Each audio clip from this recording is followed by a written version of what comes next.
Hi everyone, welcome back to another episode of Apps Academy. Today in this video, we will be learning how to log into YouTube Kids application. So in order to log into YouTube Kids application, first of all, open up your YouTube Kids app on your mobile device. After opening up the application, go ahead and tap on the little arrow at the bottom right, and this will take you to your Sign In with a Parents Accounts page. Select your account from the drop-down. After choosing your account, tap on Sign In. Go through the parental consent, and once you are done, on the next field, it'll ask you to enter your account's password.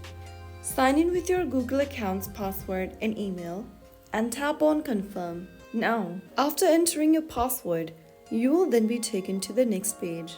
Here, you will be able to sign into your account.